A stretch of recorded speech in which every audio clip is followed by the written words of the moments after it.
अनुरोधमा हामीले पाकिस्तानका को आधुनिक महिला लेखन भन्ने 600 पेजको त्यहाँका प्रतिनिधिमूलक नेपाली महिलाहरूको पाकिस्तानी महिलाहरूको कथा कविता र के अरे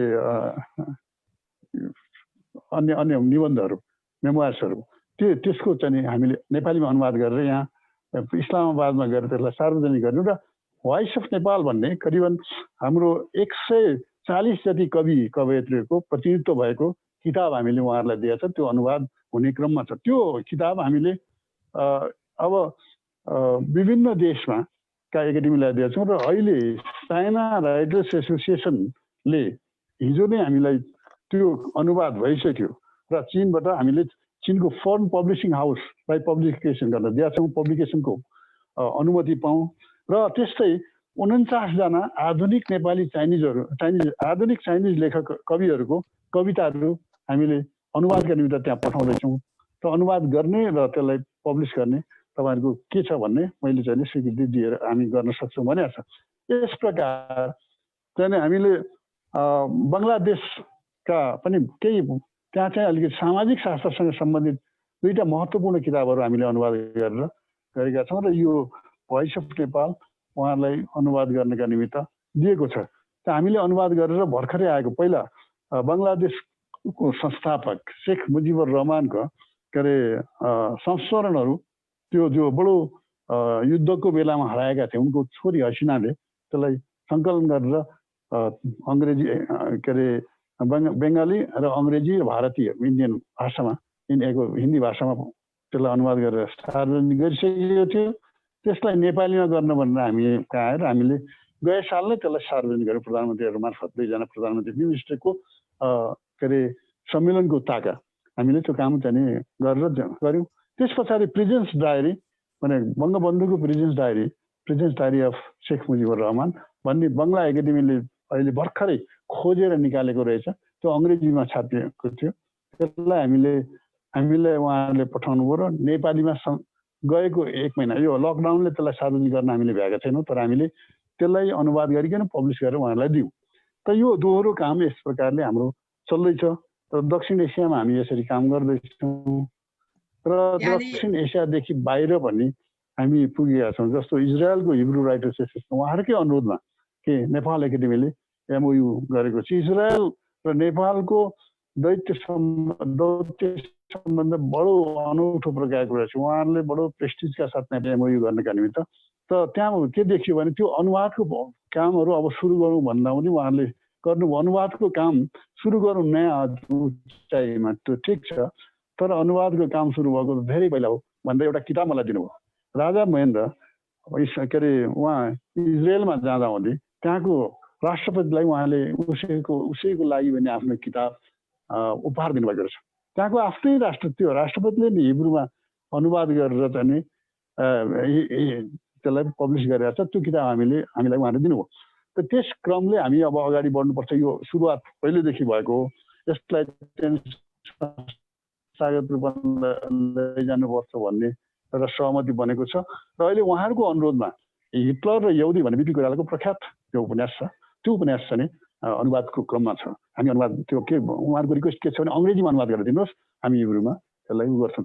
त्यसको धेरै महत्त्व छ भन्नु वास्तवमा महत्त्वपूर्ण किताब पनि छ र यहाँले धेरै किसिमको हामीलाई जानकारीहरू गराउनु भयो। हामी थोरै इन्टरनेटको कारणले गर्दा थोरै ढिला लाइभ भयौँ। यहाँका सबै कुरा हाम्रो आदरणीय दर्शक श्रोता महानुभावहरूले सुन्नु पाउनु भएन, त्यसको लागि हामी क्षमा प्रार्थी छौँ। हामी प्रवासी प्रवाह कार्यक्रमको 5औं श्रृङ्खलामा छौँ। हामीसँग हुनुहुन्छ नेपाल प्रज्ञा प्रतिष्ठानका कुलपतिज्यू। उहाँले नेपाल प्रज्ञा प्रतिष्ठानका गतिविधिहरू र उहाँको कार्यहरूको बारेमा बताउँदै हुनुहुन्छ।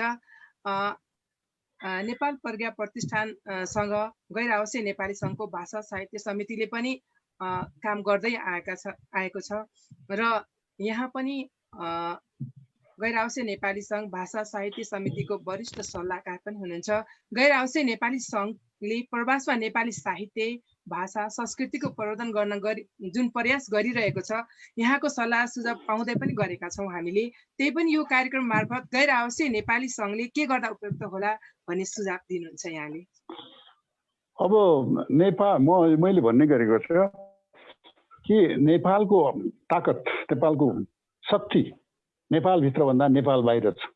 अब अहिले भर्खरै हाम्रो एउटा कन्सेन्सस, राष्ट्रिय कन्सेन्सस भन्ने यो भारतले अपहरण गरेको जग्गा फिर्ता गर्नका निमित्त संविधान संशोधन गरियो हिजो, र त्यसले हाम्रो पनि ताकत बढ्दै जाँदैछ भन्ने देखियो। तर त्योभन्दा पहिला क्राइसिसको बेलामा बाहिर बस्ने नेपालीहरूले जुन प्रकारले प्रयत्न गर्नुभएको छ, त्यसले हामी के स्थितिमा पुगेका छौँ निष्कर्ष भने नेपालभन्दा नेपाल बाहिर नेपाल शक्तिशाली छ। त्यो यहाँहरूको आवाजले, विशेष गरी एनआरएनका विभिन्न घटकहरू छन्, साहित्य संस्कृति घटक, आर्थिक घटक, अन्य प्रकारका जो विभिन्न प्रकारका चाहिँ उपसमितिहरू छन्, त्यो उपसमिति मार्फत यहाँहरूले गरेको काम भनेको नेपाललाई चाहिँ स्थापित गर्ने, नेपालको ताकतलाई स्थापित गर्ने काम हो। जहाँसम्म भाषा साहित्य संस्कृतिको कुरा छ, त्यसमा यहाँहरूको भाषा साहित्य संस्कृति एउटा के अरे एउटा डिपार्टमेन्ट हुन्छ जस अन्तर्गत हामी छौँ अहिले, र त्यसका गतिविधिहरूलाई अवलोकन गर्नका निमित्त अवसर मैले पाएको थिएँ। गए साल बोस्टनमा यहाँले बडो ठुलो सम्मेलन गर्नुभयो, र त्यो सम्मेलनलाई हेर्दा र त्यहाँको उपस्थिति हेर्दा र त्यहाँको त्यो सम्मेलनलाई लोकल सरकारले दिएको रेस्पोन्सको आधारमा हेर्दा पनि दिन प्रतिदिन नेपालीहरूको ताकत त्यहाँ बढ्दैछ भन्ने लाग्छ। मैले बाहिर बसेको हाम्रो नेपाली साथीहरूलाई के भन्छु भने उहाँहरूका प्रयत्नहरू सब ठिक छन्, नेपालीहरूसँग सहकार्य गर्न ठिक छ, त्यो त राम्रो छ, त्यो आवश्यक छ, त्यो भइहाल्छ। तर त्योभन्दा पनि आफू बसेको कम्युनिटीहरूसँग सहकार्य गर्नु पर्यो, त्योसँग चाहिँ इन्टरेक्सन्स गर्नु पर्यो, त्यसको गरेपछि स्थापित हुन सकिन्छ। त्यो चिज मैले अस्ति बोस्टनमा देखा पर्यो। फेरि आउँछु म सरसँग एकदमै। हजुर, त्यसको बारेमा म अरू कुराहरू पनि यहाँसँग सोध्ने नै छु। म अहिले हाम्रो डाक्टर भरतराज पौडेल सरतर्फ लाग्छु। सर, यहाँ चाहिँ अस्ट्रेलियामा अध्यापन पनि गर्नुहुन्छ, मिडियामा संलग्न पनि हुनुहुन्छ। यहाँको अनुसन्धानको विषय पनि प्रकोप व्यवस्थापनमा मिडिया कसरी व्यवस्थापन गर्ने भन्ने रहेको छ। अहिले कोरोनाको कहर छ विश्वभरि, र यो सङ्कटमा विश्व मिडियाहरू कसरी चलेका छन्, समाचार लेखन र रिपोर्टिङको स्थिति कस्तो पाउनु भएको छ, यहाँले थोरै बताइदिनुहोस् न। धन्यवाद सबै प्यानलिस्टहरूलाई अनि दर्शकहरूलाई अनि भगवतीजीलाई पनि, उपकुलपतिज्यूलाई विशेष धन्यवाद यो एउटै डिजिटल फोरममा मिसिन पाएकोमा। कुलपतिज्यू भन्नु पर्यो मैले, सरी। अनि अरू प्यानलिस्टहरू हामी सबै जो छौँ विभिन्न कन्टिनेन्टबाट, सबैलाई धन्यवाद भन्न चाहन्छु। खास गरी यो पत्रकारिता मिडिया पनि एउटा साहित्य नै भएको हुनाले अब पहिला त मान्छेहरूले हतारको साहित्य भन्थे, तर अहिले यो मिडिया चाहिँ व्यवस्थित, मिडियामा बोलेको एउटा शब्दले, एउटा सेन्टेन्सले, एउटा फ्रेजले सारा दुनियाँ हल्लाउने गरेको छ। त्यसै भएर अमेरिकाका राष्ट्रपति डोनाल्ड ट्रम्प बेला बेलामा मिडियाका मान्छेहरूसँग घम्साघम्सी गरिरहन्छन्। एउटा यो शब्दको शक्ति जति छ त्यो चाहिँ हामीले लेख्दाखेरि होस पुर्याउनु पर्ने भएका कारणले त्यो शक्ति चाहिँ त्यसको चाहिँ इन्टेन्सिटी त्यहाँनिर देखिएको हो।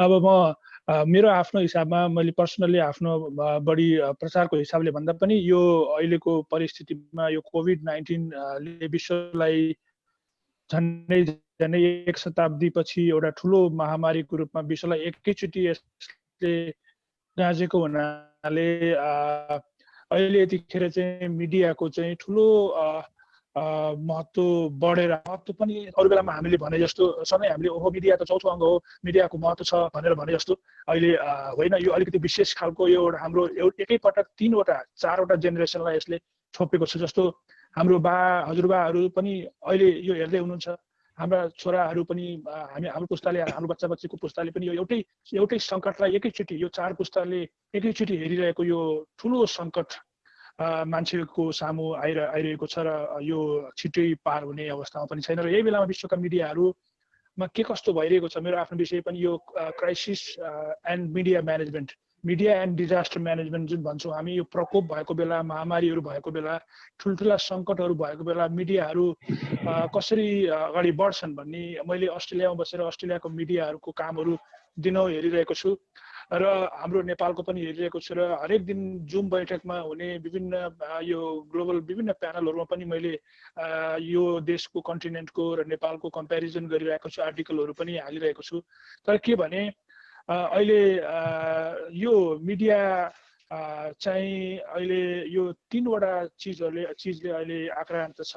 एउटा चाहिँ स्वास्थ्यको चुनौती त्यसै पनि भइहाल्यो, त्यो चुनौती एउटा छ भने अब मिडियामा लेख्ने र हिँड्ने रिपोर्टिङ गर्ने मान्छेहरू आफै पहिला सुरक्षित हुनु पर्यो, उनीहरू आफै बाँच्नु पर्यो, आफै बिरामी नभइकन चाहिँ यसको रिपोर्टिङ गर्नु पर्यो, आफै सुरक्षित पिपी सहितको फिल्डमा जानु पर्यो, रिपोर्टिङमा जानु पर्यो भने।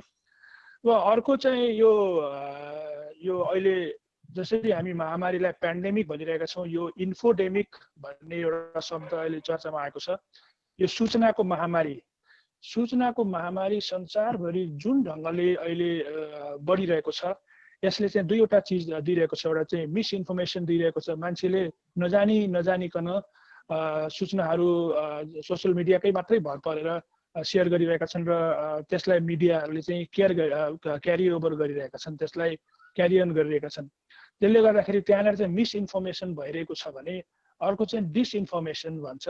डिसइन्फर्मेसन भनेको जानी एक थरी मान्छेहरूले आफ्नो यो इन्टरनेटको जमानामा आफूलाई बढी चर्चित देखाउनको लागि चाहिँ एक थरी मिडिया हाउस त नभनौँ, एक थरी मान्छेहरू जो यो डिसइन्फर्मेसनको सहाराले चाहिँ आफू चर्चित हुन चाहन्छन्, तिनीहरू पनि यो अहिलेको यो इन्फोडेमिकलाई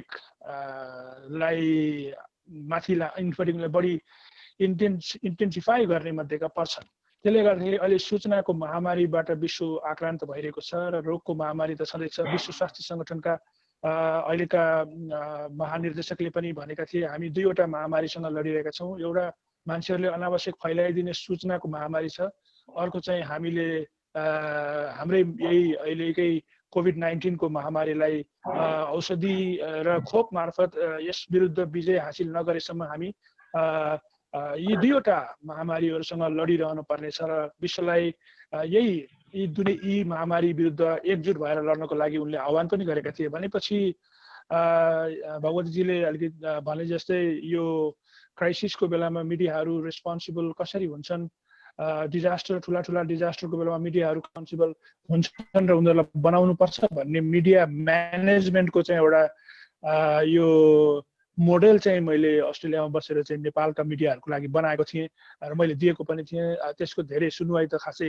भयो जस्तो लाग्दैन, तर पनि अहिले चाहिँ मिडिया म्यानेजमेन्ट साहित्य पनि त्यहाँ छ। हामीले राम्रो बुझ्ने गरेर सरल भाषामा जनतालाई कसरी पस्कने त्यसको विभिन्न फ्रेमहरू हुन्छ। मिडिया फ्रेमिङ भन्छौँ हामी। विभिन्न फ्रेमहरू प्रयोग गर्न सकिन्छ क्राइसिसको बेलामा, अरू बेलामा जस्तो फ्रेमहरू यसमा प्रयोग हुँदैन। त्यसले गर्दाखेरि यो पब्लिक ओपिनियन कसरी गर्ने, डिसिजनहरू कसरी गर्न सक्छन्, कसको आधारमा गर्न सक्छन् भन्ने कुरालाई मिडियाले ल्याइदिएको बहसका आधारमा अथवा मिडियाले सरकारी भनाइहरूलाई अगाडि बोकेर उसलाई सरकारी भनाइलाई ट्याप्प टिपेर जनता सामु बुझाइदिन पर्ने चाहिँ यो मिडियाको भूमिका हो। धन्यवाद यहाँलाई मिडियाको बारेमा एउटा लेखनको बारेमा राम्रो जानकारी दिनुभयो।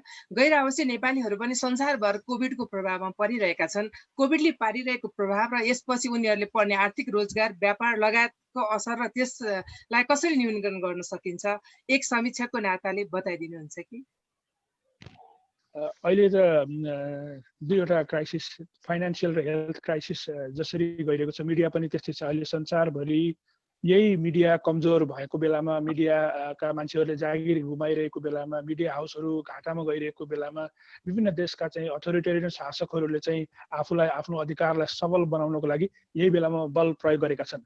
त्यसको हिजो अस्ति मात्रै म एउटा आर्टिकल पढ्दै थिएँ। संसारभरि अहिले 16वटा देशले विभिन्न कडा कानुनहरू लिएर आएर चाहिँ अहिले मिडियालाई नियन्त्रण गर्नको लागि अथवा प्रेस फ्रिडमलाई सङ्कुचित गर्नको लागि प्रयासहरू गरेको देखिन्छ। जस्तो हामीहरूको नजिकको देश थाइल्यान्डमा पनि सानो खालको यो एउटा परिमार्जन उनीहरूको चाहिँ एक्जिस्टिङ कानुनमा देखिन्छ भने अरू देशहरू थुप्रै छन्। तपाईँले देखिसक्नुभयो ब्राजिलमा चाहिँ अहिले यो कोरोना सम्बन्धी कुनै पनि सूचनाहरूलाई बाहिर पब्लिकली ल्याउन नदिनको लागि त्यहाँका राष्ट्रपति जाइर बोल्सोनारोले जुन कदम चालेका छन्, त्यहाँ पुरै नियन्त्रण जस्तो गर्न खोजिएको छ, तर पनि सूचनाहरू चाहिँ कतै न कतैबाट आइरहेकै छ।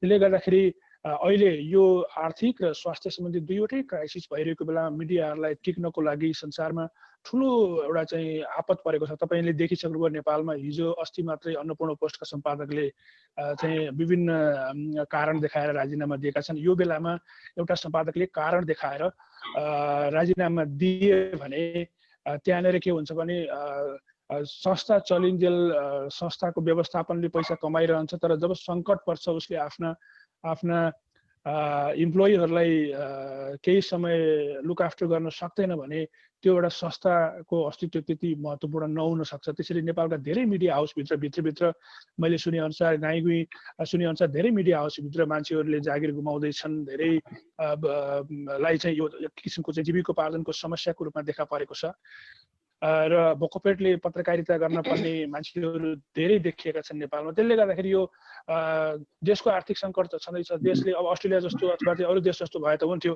अस्ट्रेलियामा चाहिँ जुनसुकै क्षेत्रमा मिडियामा अथवा बाहिर प्राइभेट जतासुकै काम गर्ने अथवा सरकारीमा काम गर्ने जोसुकैको पनि जागिर सकियो भन्ने चाहिँ अथवा जागिर थ्रेटमा छ भने 6 महिनासम्म सरकारले अहिले यो जब किपर भन्ने इम्प्लोयरलाई पठाइदिएर त्यो पैसा इम्प्लोयरले चाहिँ $1500 2 हप्ताको चाहिँ हरेक व्यक्तिको खातामा हालिदिएको हुनाले चाहिँ हजुर अहिले जुन देशमा हुनुहुन्छ हजुर अहिले जुन देशमा हुनुहुन्छ अस्ट्रेलियाको सरकारले कोभिड नियन्त्रण कसरी गर्यो र जनजीवन सामान्य कसरी पार्न सक्यो? यहाँ चाहिँ अघि हामी यही मिडियाकै कुरा गर्दा मिडिया र चाहिँ गभर्मेन्ट यो दुईवटाको राम्रो कम्बिनेसन र अनि जनता तीनवटाले राम्रो एकले अर्काको कुरा सुनेका कारणले यहाँ चाहिँ आश्चर्यजनक ढङ्गबाट चाहिँ अस्ट्रेलिया र न्युजिल्यान्ड, यसको छिमेकी पारिपट्टिको न्युजिल्यान्ड जसलाई अस्ट्रेलियाले आफ्नो कजन भन्छ, यी दुईवटा देश एउटै जस्तो लाग्छ। तर यो दुईवटा देशले अहिले चाहिँ विभिन्न चरणका कार्यक्रमहरू लागू गर्यो। जस्तो पहिलो चरणमा कोभिड सुरु हुने बित्तिकै संसारभरि फैलिने आफ्नो देशमा आउनको लागि खुल्ला गर्यो। सबै एयरलाइन्सहरूलाई छिटो आफ्नो नागरिकहरूलाई आफ्नो देशमा आऊ भनेर आह्वान गर्यो। म्याद पनि तोकिदियो, यति गते यति दिनभित्र तिमीहरू सबै फर्क नसक्ने हो भने तिमीहरू चाहिँ के कारणले तिमीहरू त्यहाँ बस्नु परेको छ, हामीहरूको आफ्नो एम्बेसी र कन्सुलेटहरूमा बसेर तिमीहरूले चाहिँ त्यहाँ सम्पर्कमा रहिरहनु, हामी पछि पनि चार्टर्ड फ्लाइटहरू मार्फत तिमीहरूलाई आफ्नो देशमा फर्किने वातावरण तयार गर्छौँ भन्ने पहिलो काम 2 हप्तासम्म सरकारले यहाँ फैलिरहे पनि सोसियल डिस्टेन्सिङ मेन्टेन गरेर भए पनि आफ्ना नागरिकहरूलाई संसारभरिबाट ओसारेर त्यो बेलामा निकै पिकमा गयो यो कोभिड। अनि त्यसपछि चाहिँ सरकारले यो बन्दाबन्दी घोषणा गरिदियो र त्यसपछि चाहिँ आधी मानिसहरूले घरबाट काम गर्न थाले, अत्यावश्यक ठाउँहरूमा बाहेक अन्यत्र। पछि त 80% मानिसहरू सबै घरैबाट काम गर्न थाले, कहीँ युनिभर्सिटी बन्द भएन, कुनै स्कुल बन्द भएनन्, सबैले आफ्नो काम सञ्चालन गरि नै रहे। तर आफ्नो सुविधा र टेक्नोलोजी प्रयोग गरेर गरिरहेको हुनाले कसैसँग जमघट पनि हुने भएन। नेपालले भनौँ न अस्ट्रेलियाबाट नेपालले सिक्नुपर्ने चाहिँ के रहेछ त? यही म्यानेजमेन्ट हामीले यही कुरा गर्दैछौँ। म अहिले सकिसकेको थिइनँ। यो कोभिड म्यानेजमेन्ट जसरी गर्नु पर्थ्यो, नेपाल सरकारले सुरुमै चाहिँ एयरपोर्ट बन्द गरिदिएर अरू यति गरिदिएपछि सबै हुन्छ भन्ने हिसाबमा भएको हुनाले त्यो मात्रै सल्युसन थिएन। नेपालमा त स्वास्थ्यकर्मी हाम्रो चाहिँ के अरे चाहिँ जनताहरूलाई पनि सार्वजनिक ठाउँहरूमा आफूलाई चाहिने यो स्वास्थ्य सम्बन्धी हेल्थ एन्ड हाइजिनका सामग्रीहरू सर्वसुलभ हुनुपर्ने कुराहरू र अस्पतालहरूको व्यवस्थापन, प्राइभेट अस्पतालहरूलाई अहिले जुन ढङ्गले चाहिँ त्यतिकै छोडिदियो, यसको भूमिकाविहीन बनाएर, त्यो चाहिँ सबैभन्दा नराम्रो पक्ष हो अहिलेको। जस्तो अस्ट्रेलियामा चाहिँ सबै प्राइभेट अस्पतालहरूलाई यो कोभिड क्राइसिस भरि सरकारले पुरै नियन्त्रणमा लिइदियो। हजुर धन्यवाद यहाँलाई। म फेरि आउँछु यहाँतर्फ। म अब यो प्रवासी प्रवाहको 5औं श्रृङ्खलामा बेलायतबाट हुनुहुन्छ हाम्रो सुधा म्याडम, डाक्टर सुधा श्रेष्ठज्यू। उहाँ चाहिँ कवि, साहित्यकार तथा सामाजिक अभियन्ता पनि हुनुहुन्छ। सामाजिक सङ्घ संस्थामा बसेर कामहरू पनि गरिरहनु भएको छ र कविता पनि लेख्नुहुन्छ। त्यहाँको जनजीवन कस्तो छ अहिले, थोरै बताइदिनुहोस् न। सर्वप्रथम त म गैर आवासीय नेपाली सङ्घ भाषा साहित्य संस्कृति तथा सम्पदा प्रबन्धन समितिद्वारा सञ्चालित यस प्रवासी प्रवाह कार्यक्रममा सहभागी हुनको लागि मौका दिनु भएकोमा संयोजकहरूको लागि म धन्यवाद ज्ञापन गर्न चाहन्छु। बेलायत चाहिँ युरोपभरिमा नै सबभन्दा बढी सङ्क्रमित क्षेत्रमा गनिन आएको छ। जस्तो अस्ट्रेलियामा उहाँले भन्नुभयो त्यस्तै जुन यहाँको व्यवस्थापन चाहिँ धेरै राम्रो थियो। अब लकडाउन थियो, गभर्मेन्टले चाहिँ राहत सामग्रीहरू दिएको थियो, सङ्घ संस्थाहरू लागिरहेको थियो र त्यसको चाहिँ जुझ्नको लागि पहिले नै सबै सामग्री जस्तो हस्पिटल बेडहरू भयो, भोलिन्टियरहरूलाई चाहिँ आह्वान गरेर सबै चाहिँ स्वास्थ्य कर्मीहरूलाई चाहिँ तयार पारेर राखिरहेको थियो। तर अब अहिले चाहिँ स्थिति सामान्य हुँदैछ। स्कुल खोल्नलाई प्रयास गरेको थियो तर धेरैले चाहिँ जान दिन खोजेनन् र केही फेरि संक्रमण भेटेको हुनाले स्कुल चाहिँ बन्द छ। अब बिस्तारै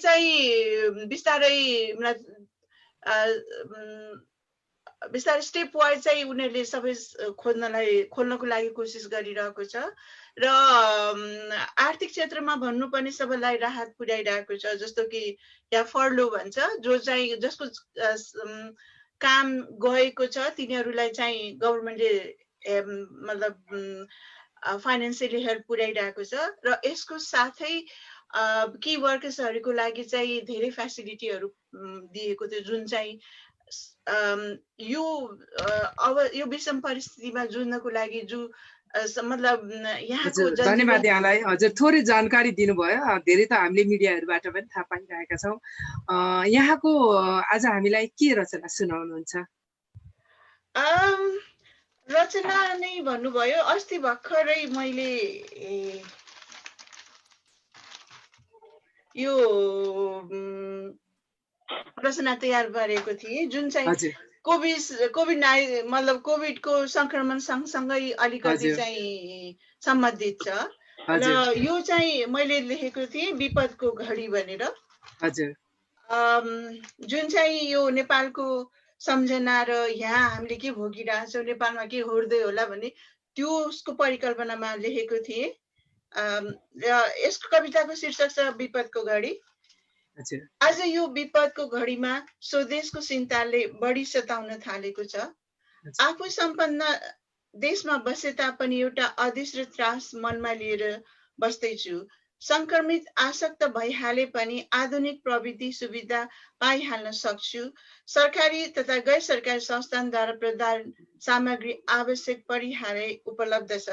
तर पनि आजको यो गम्भीर परिस्थितिमा विचलित नभइरहन सकेको छैन भने त्यहाँका मानिसहरूको अवस्था कस्तो होला भनी सोच्न बाध्य बनाउँछ। अरू विश्वका समृद्ध देशसरी सामु आइपरेका विषम परिस्थितिसँग जुझ्ने क्षमता छैन। क्षमता भन्दा पनि भएका साधन स्रोत जुटाइ सक्दो व्यवस्थापनको कमी छ, जुन चाहिँ भरतजीले पनि भन्नुभएको थियो। त्यसको चाहिँ कमी मैले महसुस गरेको छु। सम्बन्धित निकाय उत्तरदायित्व वहन गर्नुको साटो एक अर्कामाथि दोष थुपार्नमा व्यस्त होलान्। कतिपय संगठन जिम्मेवारी लिनुको त कता उपयुक्त दाती संस्था खोज्नमा तल्लीन होलान्। आपतकालीनमा फाइदा उठाउने अवसरवादी आफ्नो दुनो सोझो गर्नमा नै व्यस्त होलान्। प्राविधिक क्षमता भएकाहरू सरकारको मुख ताकी साधन स्रोतको कमी भएका देखाउलान्।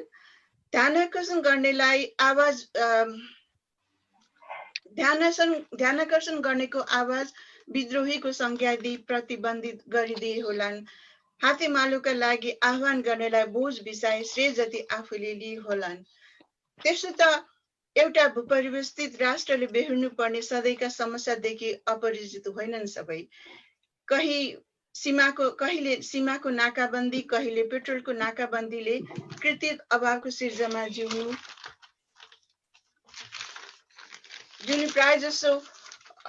प्रायजसो आइपर्ने राजनैतिक आन्दोलनको कारणले क्षणिक कारणले सिर्जित नेपाल बन्दको अस्तव्यस्तता जस्तोसुकै अप्ठ्यारो परिस्थितिमा पनि बाँच्न सकेका छन् नेपाली दाजुभाइ दिदीबहिनीहरूले। त्यसैले आज यस आक्रान्तित परिवेशमा धेरै जसो मेरा स्वदेशी जनले सोच्दै होलान्, आफ्नो सुरक्षाको प्रबन्ध मिलाई आफ्नो चिन्ता कम गर्नु छ, आफ्नो परिवारलाई बचाउनु आफै होसियार हुनु छ, आफ्नो प्रियजनको रक्षा गरी उनीहरूलाई राहत प्रदान गर्नु छ, आफ्नो निकटतमलाई सक्दो सहयोग पुर्याई उनीहरूलाई सुस्केर हाल्न सक्ने बनाउनुहुन्छ। एकदम धेरै धन्यवाद। सान्दर्भिक रचनाको लागि स्वदेशलाई सम्झिने, परिस्थितिलाई सम्झिने र सबै कुरा समेटेर सुन्दर सृजनाको लागि हार्दिक धन्यवाद भन्न चाहन्छु। अब म हाम्रो प्रवासी प्रवाहको 5औं श्रृङ्खलामा हुनुहुन्छ हाम्रो क्यानाडाबाट हुनुहुन्छ डाक्टर गोविन्द सिंह रावतज्यू, वरिष्ठ कवि, साहित्यकार, लेखक। उहाँका सृजनाहरू हामी विभिन्न मिडियाहरूबाट सुन्दै आएका छौँ। मधुपर्कमा, कान्तिपुरमा, धेरै ठाउँमा धेरै राम्रा राम्रा रचनाहरू उहाँको प्रकाशित हुन्छन्। यहाँ बस्नुभएको देशमा कस्तो छ अहिले साहित्यिक गतिविधि, यो बेलामा कस्तो के भइरहेछ, नेपाली साहित्यको अवस्था कस्तो छ त्यहाँ अहिले? हामीले नेपाली साहित्य समाज क्यानाडा भनेर स्थापना गरेको एउटा संस्था छ 2004 मा यहाँ आएपछि गरेको। हामीले चाहिँ प्रत्येक 2-2 हप्तामा चाहिँ यसरी भर्चुअल काव्य गोष्ठी गर्छौँ। त्यसमा चाहिँ बाहिरको पनि आउँछन्। पहिला हामीले सुरु गरेको थियौँ यहीँबाट होइन, र प्रत्येक 2-2 हप्तामा, अब अर्को हप्ता चाहिँ फेरि हुन्छ, अघिल्लो हप्ता भएको थियो। त्यसरी हामीले चाहिँ एउटा साहित्य मनलाई जोड्ने काम गरिरहेको छौँ, ताकि हामी बिचमा पनि आदान प्रदान भइरहोस्, गोष्ठीले पनि निरन्तरता पाइरहोस्, सृजनाले पनि निरन्तरता पाइरहोस् भन्ने उद्देश्यका साथ हामी त्यो चाहिँ गरिरहेका छौँ 2-2 हप्तामा। र विशेष गरेर अब नयाँ पनि त्यसले गर्दाखेरि अब नयाँ जो लुकेका थिए, जसलाई थाहा थिएन, उनीहरू पनि आउन थालेका थिए। जस्तो कि सुरुमा हामी 5 जना मात्रै थियो भने अस्ति 25 जना भयौँ हामी। भन्नाले जस प्रवासमा पनि नेपाली साहित्य भाषाको माया गरिरहनु भएको छ, साहित्यिक कार्यक्रमहरू चलाइरहनु भएको छ। त्यहाँ गए पनि नेपाली भाषालाई अझ सशक्त रूपमा यहाँले अगाडि बढाइरहनु भएको छ। यहाँले हामीले आज के कविता सुनाउनुहुन्छ कि कथा सुनाउन अलि मिल्दैन, लघुकथासम्म चाहिँ मिल्थ्यो होला, तर धेरै जस्तो चाहिँ यहाँको कविता हुन्छन् बुलन्द। कविता एउटा म कवितै सुनाउँछु। र मुख्य कुरा 2-4वटा कुरा भन्नु, जस्तै हाम्रो भरतजीले भन्नुभयो होइन, हाम्रो सुधाजीले भन्नुभयो, त्यसरी नै क्यानाडामा पनि क्यानाडा सरकारले चाहिँ धेरै राम्रोसँग हेरेको छ यहाँ चाहिँ होइन। हामीलाई चाहिँ भनौँ न विचलित हुनु दिएको छैन र सङ्क्रमणलाई अगाडि बढ्नु पनि दिएको छैन। अहिलेसम्म यहाँ चाहिँ 98,410 आजको तथ्याङ्क अनुसार सङ्क्रमित छन् भने 8,107 मात्रै मृत्यु भएको छ। त्यसमा पनि बढी चाहिँ होइन ओल्ड एज होमहरूमा, वृद्धहरूको अस्पतालहरूमा, त्यो होमहरूमा त्यसमा चाहिँ भएका छन् धेरैको मृत्यु चाहिँ। तर सरकारबाट कन्ट्रोल भइरहेको छ र अब बिस्तारै यसलाई खोल्दै जाने प्रक्रियामा छ। र जागिरको जुन हकमा छ, काम गरेका मान्छेहरू अहिलेसम्म लकडाउनभित्रै छन्। भ्याउनेले जुन अनिवार्य छन् उनीहरू गएका छन् होइन, जो अनिवार्य छैनन् उनीहरूलाई सरकारले हेरेका छन्। जो सक्दैनन् उनले सरकारले प्रत्येक महिना $2,000 दिने भनेर घोषणा गरिसकेको छ र मान्छेले लिइरहेका छन्। त्यसका अतिरिक्त कसैले इआई अथवा इम्प्लोइमेन्ट इन्सुरेन्सबाट पनि पैसा दिन सकिन्छ भन्ने छन्। व्यापारीहरूलाई पनि सहयोग गरिरहेको छ। ऋण मिनाहा कसरी गर्न सकिन्छ भनेर सरकारबाट चाहिँ हामी पूर्ण चाहिँ हामी भनौँ न सुरक्षित हुनुहुन्छ, मजबुत हुनुहुन्छ। अनि यहाँहरूलाई त्यसले गर्दाखेरि पनि एउटा इनर्जी यस्तो केही भइहाले पनि हामीसँग, अघि हाम्रो सुधा म्यामले भने जस्तै केही भइहाले पनि हामीसँग सुरक्षित हुन सक्ने कुरा छ भनेर यहाँ ढुक्क हुनुहुन्छ। हामीसँग सुरक्षित हुने कुरा छ, त्यो चाहिँ एकदमै छ। र मैले पनि यो उसलाई विशेष गरेर कोरोनाको प्रकोप देखेँ, त्यसैलाई आधार बनाएर एउटा सानो कविता लेखेको छु। अनुत्तरित प्रश्न छोरोको। टेलिभिजन हेरिरहेको बेला मेरो 10 वर्षे छोरो पनि मसँग टाँसिएर समाचार हेर्न थाल्यो। मृत्युको ताण्डव भइरहेको थियो, मर्नेहरूको सङ्ख्या बढिरहेको थियो। अनि धेरै बेचपछि छोरोले सोध्यो, हजुरलाई पनि डर लागेको छ बुवा? त्यसबेला म मृत्यु गन्दै थिएँ, नदेखेको महाभारत युद्ध हेर्दै थिएँ। छोरोको प्रश्नको उत्तर मसँग थिएन, त्यसैले म मौन नै बसेँ। तर छोरोको अर्को प्रश्न बाढ आयो, बुवा त हाम्रो सुपरम्यान हगी, डराउनु हुँदैन भनेर हामीलाई सिकाएको होइन बुवा? मसँग त्यसको पनि उत्तर थिएन। मेरो सहरमा मर्नेहरूको सङ्ख्या बढ्दै गएको थियो, सङ्क्रमितको सङ्ख्या झन् कहाँले लाग्दो थियो। मसँग छोराले सम्झाउने शब्द थिएन। मेरो मौनता देखेर छोराले सोध्यो, भन्नु न बुवा, हजुरलाई पनि डर लागेको छ? मैले उसैलाई सोधेँ, किन? उसले भन्यो, किनभने मान्छे मर्दै छन् नि त बुवा, कि हामी पनि मर्छौँ? अनि च्याप्प समातेर छोरोले भन्यो, मलाई एकदमै डर लागेको छ बुवा। छोरोको वाक्यले मलाई नराम्ररी डरायो। म पनि डराउन थालेँ, मृत्युसँग होइन, भविष्यबाट अनभिज्ञ छोरोको प्रश्न सुनेर म डराएँ।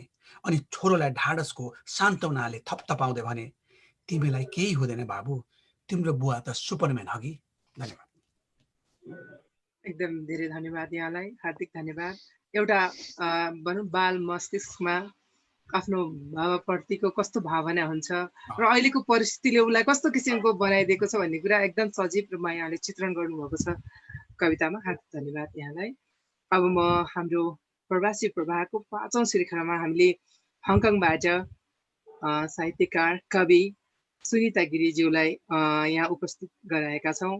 उहाँ चाहिँ हङकङ साहित्यिक साझा श्रृङ्खलाको संयोजन पनि गर्नुहुन्छ उहाँले, र कविताहरू लेखिरहनुहुन्छ अनि साहित्यिक कार्यक्रममा पनि एकदमै सक्रिय हुनुहुन्छ। सुनिताजी, हङकङमा यति बेला मध्यरात हुन लाग्यो होला, कस्तो छ त्यहाँतिरको अवस्था? साहित्यिक गतिविधि भएको छ कि छैन? कस्तो छ अहिले त्यहाँको? थोरै बताइदिनुहोस् न। नमस्ते।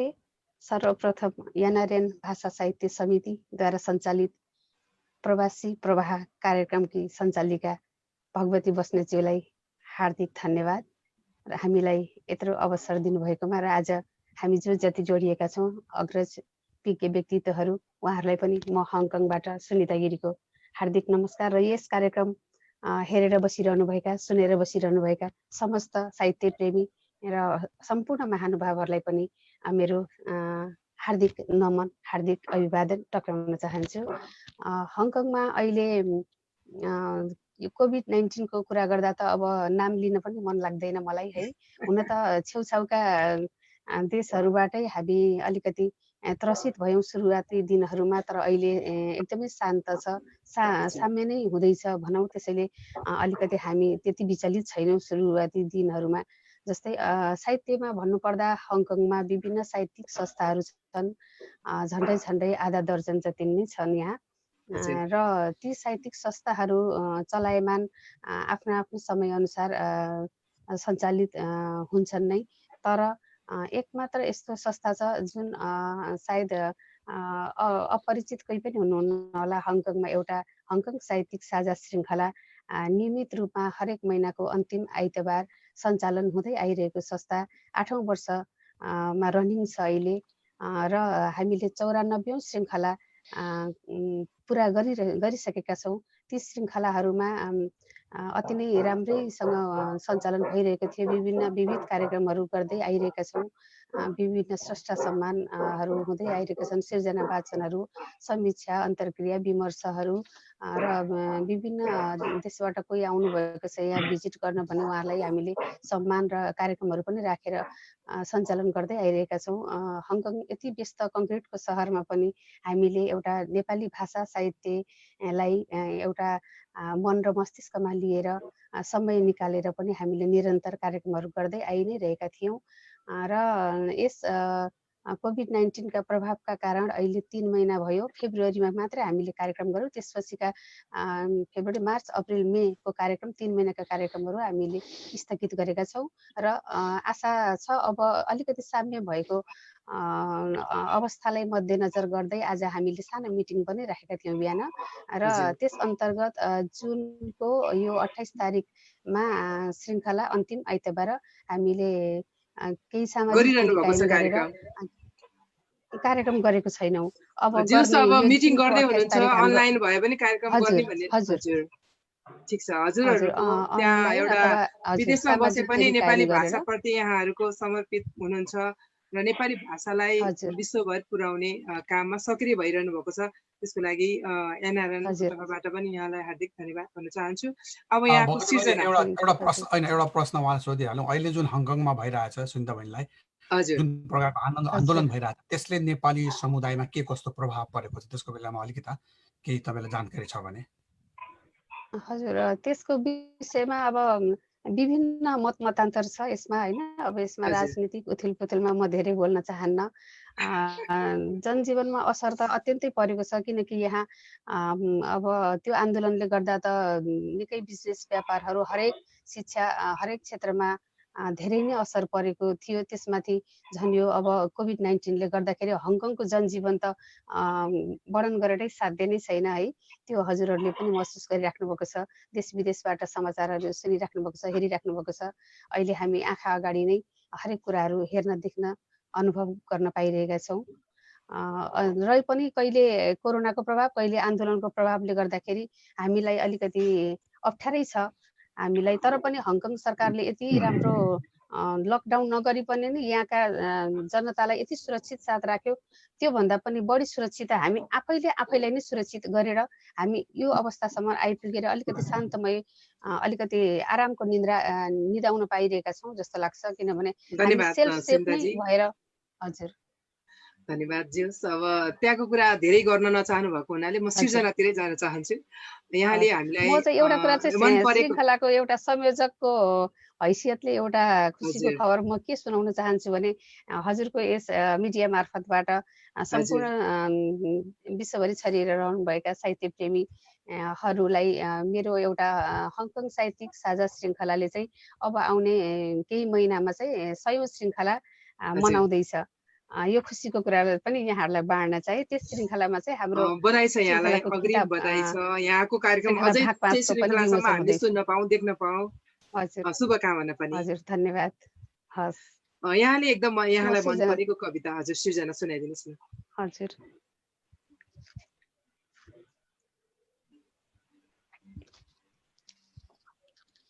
मैले चाहिँ विशेष त मेरो यो कविता कृति माइत जाने बाटो। हजुर हजुर यो माइत जाने बाटोबाट यो कृतिको शिर भनौँ। मैले यस कवितालाई चाहिँ समस्त आमा दिदीबहिनी अथवा नारीहरूलाई समर्पित गर्दै म कविता वाचन तर्फ लाग्दछु। मेरो कविताको शीर्षक छ माइत जाने बाटो। माइत जाने बाटोमा म हिँडिरहँदा बादल पनि हिँडिरहेको हुन्छ म सँगसँगै, आकाश पनि हिँडिरहेको हुन्छ म सँगसँगै, बाटो पनि हिँडिरहेको हुन्छ म सँगसँगै, बतास पनि हिँडिरहेको हुन्छ म सँगसँगै। म माइत जाँदा बाटो वरपरका ढुङ्गाहरूले मलाई पनि सँगै लैजाऊ भन्छन्। बाटो किनारमा उभिएका रुखहरूले मलाई बिन्ती गर्छन्। माइतीलाई सम्झँदै हिँडिरहँदा चरा पनि उडिरहेको हुन्छ म सँगसँगै, खोला जङ्गल सुसाउँदा पुतलीहरू रमाउँदा फुलहरू पनि मुस्कुराइरहेका हुन्छन् म सँगसँगै। माइत जाने बाटोबाट टाढा टाढा देखिएका पहाड माइती जस्तै लाग्छन्। माइत जाने बाटोबाट माथि माथि देखिएको आकाश माइती घरको आँगन जस्तै लाग्छ। माइत जाने बाटोमा म हिँडिरहँदा खुसीले रोइरहेकी हुन्छु। तर बाटोभरि खसिरहेको शीत देखिन्छ मेरो आँसु जस्तै। तर बाटोभरि खसिरहेको शीत देखिन्छ मेरो आँसु जस्तै। धन्यवाद। मान्छे नै अब एउटा चेलीलाई माइतीको सम्झना, माइतीका हरेक कुराहरू देख्दाखेरि जान खोज्दाखेरि पनि त्यो सबै कुराहरूलाई साह्रै राम्रो बिम्बहरू प्रयोग गरेर लेख्नु भएको सुन्दर कविताको लागि धेरै धन्यवाद। अब म हाम्रो कुलपति सर गङ्गा प्रसाद उप्रेती सर तर्फ लाग्छु। यहाँले गत वर्ष एनआरएन भाषा साहित्य समितिले गरेको प्रथम अन्तर्राष्ट्रिय नेपाली भाषा तथा साहित्य सम्मेलनमा प्रमुख अतिथिको भूमिका निर्वाह गर्नुभएको थियो र त्यसमा भाग लिनको लागि बोस्टन अमेरिका पुग्नु भएको थियो। त्यस बेलाको अनुभव कस्तो रह्यो केही बताइदिनुहोस् न छोटकरीमा। एउटा त्यो अन्तर्राष्ट्रिय कम्युनिटीले गरेका विभिन्न कार्यक्रममा म गएँ, तर त्यहाँ बोस्टनमा चाहिँ मैले एउटा नयाँ चिज फेला पारेँ। के भने बोस्टनको मैले पाएको इन्फर्मेसनमा नेपालीहरूको बसाइ त्यति सशक्त थिएन पहिला। तर अब अहिले त्यहाँ भाषा साहित्य र संस्कृतिको क्षेत्रमा त्यहाँ बस्ने व्यक्तिहरूको जो सक्रियता छ, सक्रियताले त्यसले एक प्रकारको छाप दिएको देखेँ मैले। जस्तो जापानमा सम्मेलन भयो, जापानी सरकारले त्यसमा केही सरोकार देखाएको थिएन। त्यस्तै अस्ति न्युजिल्यान्डमा भयो, न्युजिल्यान्डमा अलिकति के भने लोकल सरकारका प्रतिनिधिहरू त्यो सम्मेलनमा आएका थिए। तर बोस्टनमा मैले के देखेँ, नेपाली कम्युनिटीको जो अहिले नेपाली कम्युनिटीले एउटा कम्युनिटी हल आफै किनेर त्यही हलमा नै उहाँले चाहिँ काम गर्नुभएको थियो। त्यसले चाहिँ आर्थिक रूपमा पनि उहाँहरू सशक्त रहनुभयो भन्ने देखिन्छ। र त्यहाँ साथीहरू त्यो तीजको बेलाको समय थियो र त्यहाँको उपस्थिति जुन देखियो त्यो उपस्थितिबाट प्रभावित भएर होला मेसाचुसेट्स पार्लियामेन्टको तर्फबाट त्यो सम्मेलनलाई रेकगनाइज गर्दै सर्टिफिकेट प्रस्तुत गरेको थियो प्रमुख अतिथिको हैसियतमा मलाई पनि र सम्मेलनलाई पनि।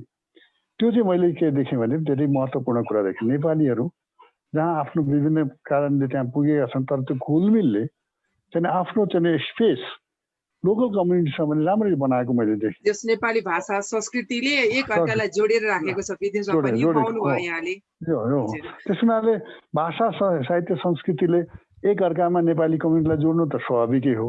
हजुर। तर त्यसका साथसाथै लोकल कम्युनिटी त्यो भाषा साहित्य संस्कृति मार्फत चाहिँ जो नेपाली अस्तित्वको जो स्थापना गरेको थियो त्यसको रेकग्निसन लोकल गभर्मेन्टबाट भएको देखियो। र त्यसलाई म भन्ने पनि गर्छु कि हाम्रो बाहिर बस्ने मान्छेहरूले चाहिँ आफ्नो प्रवर्धनका निम्ति आफ्नो कम्युनिटीमा सक्रियता रहनै पर्छ, त्यो ठिक छ।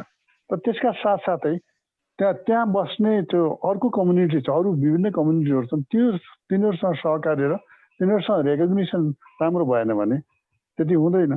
त्यसका निम्ति प्रयत्न गर्नुपर्छ भन्ने चाहिँ आवश्यक थियो। त्यो आवश्यकता अन्तर्गत त्यहाँको साथीभाइले त्यो गरेको देखियो। र त्यहाँ अरू त के भने भाषा यो एनआरएन अघि पनि भने मैले भाषा साहित्य संस्कृति सम्पदाको विभाग मात्र होइन कि हरेक विभागले नेपालको ताकत बाहिर बढाउनका निमित्त र नेपालमा सङ्कट परेको बेलामा सहयोग गर्नका निमित्त उल्लेखनीय योगदान दिएको छ। र मैले अघि भने नि नेपालको ताकत नेपालभित्रभन्दा बाहिर जब्बर छ भनेर। त त्यस हुनाले त्यो चाहिँ राम्रो देखियो। यो क्रममा म एउटा सानो कुरा के भन्छु, नेपाल बाहिर बस्ने यहाँहरूले जुन कामहरू गरिरहनु भएको छ त्यो कामको रेकग्निसन गर्ने, त्यसको अमृत संस्था भनेको नेपाल प्रज्ञा प्रतिष्ठान हो। रेकग्निसनका निम्ति दुईवटा काम हामीले गरेका छौँ। एउटा चाहिँ के अरे नेपाललाई बाहिर विदेशीहरूले जो चिनाउने प्रयत्न गरेका छन् त्यस्ता रेकग्नाइज विदेशीलाई पुरस्कृत गर्ने बडो सम्मानित पुरस्कार स्थापना गरेका छौँ। तर नेपालीहरू जो नेपाल बाहिर बसेर भाषा साहित्य र संस्कृतिको रूपमा उल्लेखनीय काम गरेका छन् उनीहरूलाई रेकग्नाइज गर्ने प्रज्ञा अन्तर्देशीय भाषी प्रत्येक 2 वर्षमा दिन्छ भाषा पुरस्कार भन्ने स्थापना गरेका छौँ। त यसलाई अब कसरी चिन्ने त भन्दा हुँदै हामीले यहाँहरूलाई थाहा पनि छ कि 10 वर्ष पहिला नेपाली लेखक र कलाकारको परिचय कोष निकालेका थियौँ। त्यो पहिलो थियो, त्यसमा धेरै संशोधन गर्नुपर्ने थियो। अहिले त्यो सेता कि विदेशमा बसेर उल्लेखनीय योगदान गर्ने हजार लेखक र स्रष्टाहरू छन्, ती सबलाई एकोमोडेट गरेर त्यसलाई हामी अद्यावधि गर्दैछौँ र एकाडेमीको वेबसाइटमा छ। र यही कार्यक्रम मार्फत तमाम साहित्यकारलाई स्रष्टाहरूलाई आफ्नो छोटो परिचय एकाडेमीको फेसबुकबाट अथवा केहीबाट पठाइदिनु होला। त्यो 2 महिनाभित्र अझै टाइम छ र त्यसलाई हामी के अरे संस्थागत रूपमा त्यसलाई तयार गरेर अद्यावधि गरेर छापिसकेपछि अनि हामी को कहाँ छौँ र के गर्दैछौँ भन्ने कुरा पनि थाहा पाउँछौँ र त्यसको मूल्याङ्कन गर्न पनि हामी सक्छौँ। त्यसका निमित्त म यहाँहरू यही कार्यक्रम मार्फत अब भगवतीजी लगायत सम्पूर्ण साथीहरू यहाँ जो उपस्थित छौँ मार्फत यहाँले चाहिँ आफ्नो त्यो सूचना प्रवाह गर्न चाहनुहुन्छ अनुरोध गर्छु। हामी पक्कै पनि हामीले एनआरएनले अहिले यो भाषा समितिले अहिले के गर्न लागेको छ भने प्रवासमा रहेका सम्पूर्ण नेपाली जो चाहिँ नेपाली भाषा साहित्यमा लाग्नु भएको छ उहाँहरूको चाहिँ एउटा डाइरेक्टरी पनि बनाउँदैछ, त्यो पनि यहाँहरूलाई हामी उपलब्ध गराउनेछौँ। त्यो कार्य पनि हाम्रो यो यो समितिले गरिरहेको छ। त्यसैगरी अहिले यो लकडाउनको समय छ, नेपाल प्रज्ञा प्रतिष्ठानको गतिविधिहरू कस्तो केही भइरहेको छ कि छैन अहिले यति बेला? यस्तो छ, अहिले चाहिँ लकडाउनको समयले अलिकति हामी अलमल्यौँ पनि बिचमा हाम्रा धेरै महत्त्वपूर्ण कामहरू थिए। एउटा त हामीले के सुरु गरेका थियौँ भनेदेखि नेपालको अहिले नयाँ संरचना अन्तर्गत 7 प्रदेशमा को गौरव गाथा गरिमा 10 पोइन्टलाई हेर्छ के छ भनेर एउटा प्रोफाइल बनाउँदै थियौँ। त्यो प्रोफाइल बनाउने क्रममा अहिले त्यो 2 नम्बरको प्रोफाइल लकडाउनको बेलामा पनि बन्दैछ। त्यो हाम्रो चाहिँ विभिन्न प्रकारको सञ्चार माध्यम प्रयोग गरेर एउटा टिमले गर्दैछ। र त्यसका साथसाथै नेपाल एकाडेमीले पहिल्यैदेखि धेरै उल्लेखनीय ग्रन्थहरू छापेका थिए र ती बजारमा छैनन्। तिनलाई चाहिँ प्रेस हाम्रो आफ्नै अहिले सुविधायुक्त प्रेस भएको हुनाले त्यो प्रेस मार्फत चाहिँ हामीले चाहिँ प्रेसका कर्मचारी यो अत्यावश्यक सेवा पनि भएको हुनाले कर्मचारीले बोलाएर तिनीहरूलाई चाहिँ हामी ती किताबहरू छाप्दैछौँ। र यो बिचमा हामीले अघि मैले भने कि एउटा महत्त्वपूर्ण कृति यो थियो त्यो के अरे शेख मुजिबुर रहमानको प्रिजन डायरी भन्ने, त्यसलाई अनुवाद गरिकन भर्खरै छापेर राख्यौँ भने यो चाहिँ प्रेस आफ्नै भएको हुनाले त्यो काम गर्न सजिलो भयो। र अरू कामहरू हामी के गर्दैछौँ, तर धेरै कामहरू गर्न अप्ठ्यारो छ, बजेटको कटौती धेरै ठुलो मात्रामा भएको छ। धन्यवाद सर। अहिले बहुविकल्पिक समस्यामा छ मुलुक, संसारै त्यही छ। र त्यसैले तर पनि हामी केही काम गर्दैछौँ, गरिरहनु भएको छ। जस प्रज्ञा प्रतिष्ठानले गर्नुपर्ने अत्यावश्यक कामहरू रोकेको छैन, गरिरहेको छ। भोलिदेखि हामी पार्सियल अफिस खोल्छौँ, सरकारले पनि त्यही भनेको छ। त्यसपछि अरू कामहरू पनि हुन्छ। र त्यही क्रममा एउटा जिज्ञासा धेरैको आउँछ यहाँहरू मार्फत। हाम्रो वार्षिक उत्सवमा गरिने कविता महोत्सव थियो। कविता महोत्सवका निम्ति 400-500 कविताहरू त आइसकेका छन्, तर यो सोसल डिस्टेन्सलाई प्रयोग गर्नुपर्ने र त्यो ठुलो ग्यादरिङ नगर्नुपर्ने भएको हुनाले हामी चाँडै निदो गरेर त्यसलाई अलि पर सार्दैछौँ, स्थगन गर्दैछौँ। र धेरै मान्छेको जिज्ञासा हुनसक्छ, त्यो हुन्छ, तर अलिक उपयुक्त समयमा हामी गर्छौँ। धन्यवाद सर। अब म हाम्रो अस्ट्रेलियामा डाक्टर भरतराज पौडेल सरतर्फ लाग्छु। सरले विशेष गरी यहाँको क्षेत्र आम सञ्चारमा अब त्यसमा व्यवस्थापन भएको हुनाले धेरै जस्तो म त्यसमै केन्द्रित भइरहेको छु। त्यो पनि एउटा साहित्यको पाटो पनि पर्छ। अहिले नेपाली आम सञ्चार र विदेशी आम सञ्चार यति ठुलो स्वास्थ्य र आर्थिक सङ्कटमा कसरी सञ्चालित छन् र चलिरहेका छन् जस्तो लाग्छ यहाँलाई?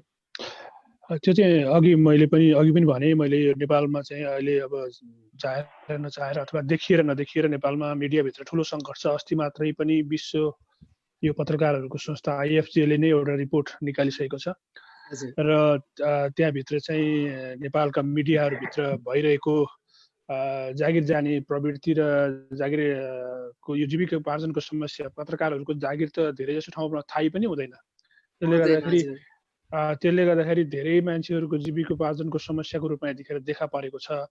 त्यो नेपालको भयो भने अब अस्ट्रेलियाको तुलना गर्दाखेरि अस्ट्रेलियामा गएको 3 दिन अगाडिदेखि चाहिँ अलिकति केही ठाउँहरूमा यहाँको चाहिँ सरकारले आर्थिक मन्दीको घोषणा गरेपछि केही ठाउँहरूमा सरकारी ABC मिडियादेखि सरकारको सबभन्दा ठुलो मिडिया भनेको ABC ब्रोडकास्टिङ हो, जसको चाहिँ अनलाइन र टेलिभिजनहरू छन् र सबै राज्यहरूमा आफ्नो छुट्टै प्रसारण पनि हुन्छ। त्यहाँ चाहिँ अलिकति 200-300 मान्छेको जब जाने घोषणा गरेको छ।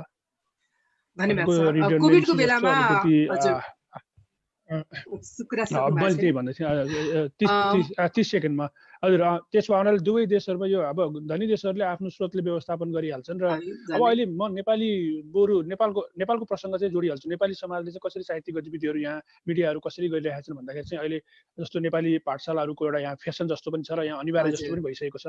अनि नेपाली यो इनासको शाखाहरू यहाँ विभिन्न राज्यमा खोलिसकेको छ। अब NRN को चाहिँ साहित्यिक यो विङले पनि केही कामहरू गर्ला। यहाँ चाहिँ यो कोभिडको यो क्राइसिस नभएको भए चाहिँ हरेक स्टेटमा साहित्यिक गतिविधिहरू भइ नै रहन्थ्यो। अनि हामी पनि कतिचोटि चाहिँ सिडनीसम्म प्लेनमा गएर पनि $200 तिरेर गए पनि 2 दिन बसेर कविता सविता पढेर पनि आएका थियौँ हामीहरू। त्यस्तो रमाइलो थियो। अहिले चाहिँ त्यो रमाइलो हराएको छ। अस्ट्रेलियाको प्रवासी नेपाली समाज साहित्यिक गतिविधि र नेपाली मिडियाको भनौँ न अवस्थाको बारेमा नि यहाँले धेरै कुराहरू भनिसक्नु भएको छ।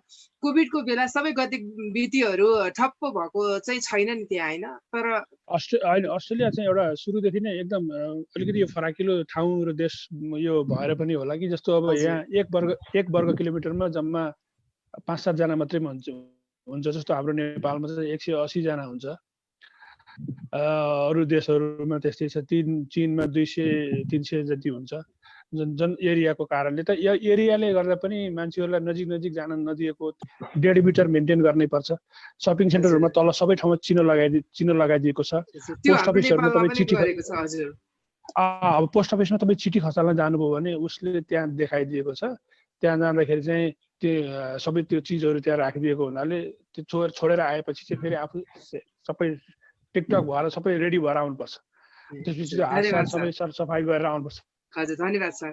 अब म हाम्रो सुधा श्रेष्ठ म्याम तर्फ लाग्छु। म्याम, हामीलाई एउटा अर्को कविता सुनाइदिनुहोस् न, राम्रो हजुरलाई मन परेको। कविता हजुर यो चाहिँ अलि अर्कै खालको कविता छ हजुर हुन्छ मतलब अगाडि बढ्नुहोस्। छोटो हुने भएर मैले यो हजुर गरेको छु हामी करिब करिब 1 घण्टा कविताको हुन लाग्यो शीर्षक त्यो अलि छ छिटो भन के गरेको गरौँ हजुर आँखाको तारा भन म के गरौँ तिमीलाई हजुर परेलीमा अगाडि बढ्नुहोस्। लुकाइदिऊ कि मुटुभित्र बसाइदिऊ कि धड्कनसँगै सँगालिदिऊ कि नस नसमा साँचिदिऊ कि हजुर सोह्र श्रृङ्गारले सजाइदिऊ कि हिरा जारती पुरिदिऊ कि खाली सिउँदो भरिदिऊ कि चुल्ठोमा फुल सिउरिदिऊ कि भन के गरौँ म तिमीलाई बखानमा गीत गाइदिऊ कि खुसीले झुमी नाचिदिऊ कि उन्मुक्त भई चिच्याइदिऊ कि रसिलो होठ चुमिदिऊ कि भन के गरौँ म तिमीलाई पराकाष्ठ सबै लागिदिऊ कि लाज शरमले सबै त्यागिदिऊ कि आलिङ्गनमा कसी बाँधिदिऊ कि तिमीलाई नै सबै सुम्पिदिऊ कि भन के गरौँ म तिमीलाई झुकेका नजरमा बसिदिऊ कि मुस्कानमा पागल भइदिऊ कि बढीका हात समाइदिऊ कि कदममा कदम मिलाइदिऊ कि भन के गरौँ म तिमीलाई सुनौलो सपनामा रङ्गिदिऊ कि कल्पनामा सधैँ साँचिदिऊ कि उज्यालो भविष्यमा सँगालिदिऊ कि आफूभित्रै महसुस गरिदिऊ कि भन के गरौँ म तिमीलाई अटुट बन्धनमा बाँधिदिऊ कि नछुटिने कसम खाइदिऊ कि तिम्रो नामसँग जोडिदिऊ कि तिम्रो सामु हारिदिऊ कि आँखाको तारा भन म के गरौँ तिमीलाई धन्यवाद साह्रै राम्रो अब एकदमै प्रेमिल कविता थियो अनुरोधका साथ गरिएको धन्यवाद यहाँलाई हाम्रो भरत सरले पनि हामीलाई कविता सुनाउनुहुन्छ भने रेडी बनेर बस्नुहोस् ल अब हजुरको पालो आउँदैछ अब म हाम्रो एउटा सानसानो एउटा ख्यालको कविता छ मसँग हजुर हुन्छ हामी अहिले चाहिँ म गोविन्द सर तर्फ लाग्छु अनि त्यसपछि हजुरसँग आउँछु सुनिता म्याम पछि हामी करिब 1 घण्टा हुन लाग्यो त्यही भएर अलि हतार हतार गरिरहेको छु धेरै लामो कार्यक्रम हुँदा पछि सुन्नेहरूलाई पनि अलि झन्झट लाग्छ होला भनेर गोविन्द सर हामीलाई छोटो मिठो के कविता सुनाइदिनुहोस् न अर्को त्यो चुनाउनुभन्दा अगाडि म अलिकति थप्न चाहन्छु हाम्रो जुन पहिलो अन्तर्राष्ट्रिय हामीले सम्मेलन गरेको थियौँ बोस्टनमा होइन त्यतिखेर म नै संयोजक थिएँ त्यहाँ होइन हामीले नै गरेका थियौँ त्यतिखेर हामीले 3टा महत्त्वपूर्ण काम गरेका थियौँ हाम्रो गङ्गा सर आज संयोगले हाम्रो अतिथि प्रमुख अतिथि सर पनि हुनुहुन्छ र हजुर पनि संयोजक पनि हुनुहुन्छ ठिक छ सर अगाडि बढ्नुहोस् मुख्य त्यसमा हामीले के गरेका थियौँ भने नि एनआरएन मेरो भनाइ यति हो म सुरुदेखि भनिरहेको छु एनआरएनको काम के भने हामीले नेपाली भाषालाई कसरी बाहिर परिचय गराउने हो त्यसको लागि हामीले चाहिँ एनआरएनलाई चाहिँ प्रज्ञा प्रतिष्ठानले सहयोग गरिरहेको थियो त्यही सहयोग स्वरूप चाहिँ उहाँले त्यतिखेर चाहिँ के अन्तर्देशीय कथा सङ्ग्रह निकालेर सहयोग गर्नुभयो प्रज्ञा प्रतिष्ठानबाट त्यसमा चाहिँ विश्वका नेपालीहरू छरेर बसेका ठाउँको कथाकारको कथा त्यसमा सङ्ग्रहित छन् हामीले त्यतिखेर के गर्यो भने जुन ठाउँमा छन् जुन महादेशमा छन् ती महादेशमा बसेकाहरूले त्यहाँका कथाकारहरूको अथवा कविता लेख्नेहरूको जे रचना छ त्यसलाई चाहिँ त्यही भाषामा अनुवाद गरेर प्रकाशित गर्ने त्यो जमर्को हामीले चलायौँ त्यतिखेर हाम्रो गोविन्द गौतमजी हुनुहुन्थ्यो त्यतिखेर संयोजक र त्यसरी हामीले चाहिँ नर्थ अमेरिकाबाट उत्तर अमेरिकाबाट चाहिँ डिस्टेन्स रेज भन्ने चाहिँ हामीले यहाँको कथालाई समेटेर एउटा अङ्ग्रेजीमा कथा सङ्ग्रह प्रकाशित गऱ्यौँ र त्यतिखेर नै हाम्रो के अरे नारी हस्ताक्षर भन्ने मुक्तक सङ्ग्रह पनि प्रकाशित भयो मुख्य चाहिँ हामीले हाम्रो भाषा साहित्यलाई गङ्गा सरले भने जस्तै गरेर जबसम्म अरू भाषामा अनुवाद गर्दैनौँ तबसम्म नेपाली भाषालाई हामीले चिनाउन सक्दैनौँ हामीले यहाँका संस्थासँग अनि समन्वय गरेर नेपाली भाषाका पुस्तकहरू अनुवाद भएका पुस्तकहरू उनीहरूलाई दिएर उनीहरूलाई यहाँको स्वाद चखाउन सक्यो भने मात्रै हामी अगाडि बढ्न सक्छौँ तर हामी के गर्छौँ भने हामी खालि हाम्रै सङ्ग्रह निकाल्छौँ आफ्नै भाषामा त्यतातिर हामी नजाउँ एनआरएनलाई मैले सुरुदेखि नै भनिरहेको हो कि हामीले एनआरएन खुलेदेखि हामीले के हो भने भानु जयन्तीलाई हामीले चाहिँ अन्तर्राष्ट्रिय नेपाली भाषा साहित्य दिवस मनाउन थाल्यौँ होइन त्यसरी नै अब हामीले जे गर्दाखेरि पनि कसरी हुन्छ नेपाली साहित्यलाई अरू भाषामा जुन ठाउँमा जुन प्रान्तमा छौँ जुन महादेशमा छौँ त्यो महादेशका भाषामा हामीले अनुवाद गर्दै गयो भने हामीले गङ्गा सरले भने जस्तै प्रज्ञा प्रतिष्ठानले हामीलाई समन्वय गरिरहेछ सहयोग गरिरहेछ अगाडि बढ्न सक्छौँ है त्यो यो फरम भएको हुनाले मैले यो भनिहालेको जस्तो विभिन्न ठाउँबाट हुनुहुन्छ उहाँले पनि त्यसमा लाग्नु हुनेछ है र म तपाईँलाई एउटा कविता सुनाउँछु यो भर्याङ यसको शीर्षक छ भर्याङ माथि उक्लनको लागि भर्याङ तल ओढ्नको लागि मानिसको जीवनसँग गाँसिएको छ भर्याङ, जिउनुको पर्यायवाची भनेर। कतिलाई हामीले भर्याङ बनायौं आफू माथि उक्लनका लागि, कतिलाई हामीले भर्याङ बनायौं आफू माथि उक्लनका लागि। यो उक्लाइ र ओर्लाइमा हामी भर्याङ चढ्दै गयौं, हामी भर्याङ झर्दै गयौं, कहिले आफ्नो स्वार्थमा, कहिले अरूको स्वार्थमा। भर्याङ चढ्दा चढ्दै लडेर फेरि भर्याङ चढेकाहरूलाई पनि मैले देखेको छु।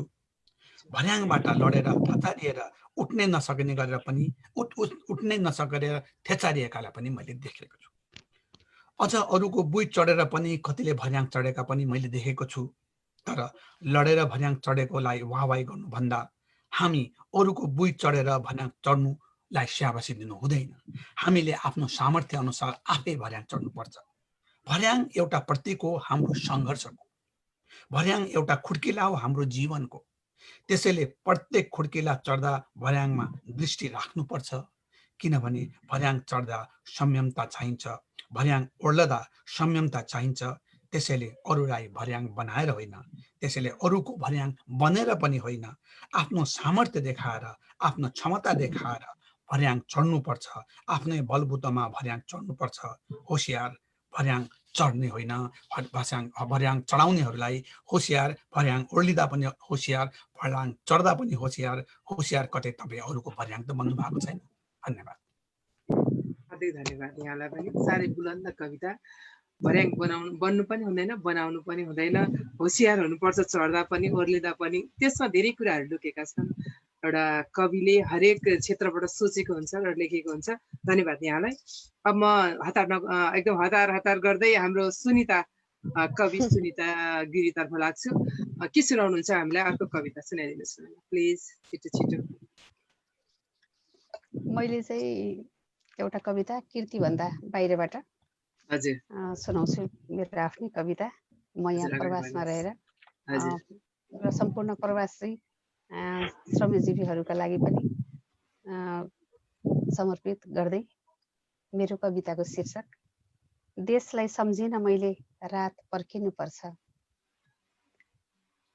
देशलाई सम्झिन मैले रात पर्खिनुपर्छ। समुद्र परको यो अँध्यारो सहरबाट मेरो उज्यालो देश सम्झन मैले रात पर्खिनुपर्छ। जबकि बिहान, दिउँसो अथवा साँझ मैले आफैलाई भुल्नुपर्छ। एकछिनलाई मान्नुस् म मेसिन हुँ, प्राणहीन तर गतिशील। एकछिनलाई ठान्नुस् म कारखाना हुँ, उत्पादक तर मूल्यहीन। तर म त जीवित मानिस हुँ। मलाई मानिसकै रूपमा चिन्न सबैभन्दा पहिले मेरो सङ्घर्ष र दुःखको घाउ चिन्नुपर्छ। मेरो रगत, पसिना अनि तातो आँसुको रङ चिन्नुपर्छ। को हुँ म भनेर चिन्न कहिले आफैलाई बेसमरी चिमटेकी छु। कहाँ छु भनेर बुझ्न कहिले हिँडिरहेका आफ्नै पैतालाको डोबहरूलाई दोहोऱ्याएर हेरेकी छु। जब स्पष्ट चिन्छु आफूलाई यो माटोको माया बल्झेर आउँछ। मेरो माटोको माया बल्झेर आउँछ। तर यो उजाड परदेशबाट मेरो सुन्दर देश सम्झिन मैले रात पर्खिनुपर्छ। मेरो फुलै फुलको देशको चाँदी चाहिँ टल्केको हिम शिखरबाट, मेरो फुलै फुलको देशको चाँदी चाहिँ टल्केको हिम शिखरमाथिबाट सर्दै आएका ताराहरू गन्दै मैले आँसु पुछेको कसलाई थाहा।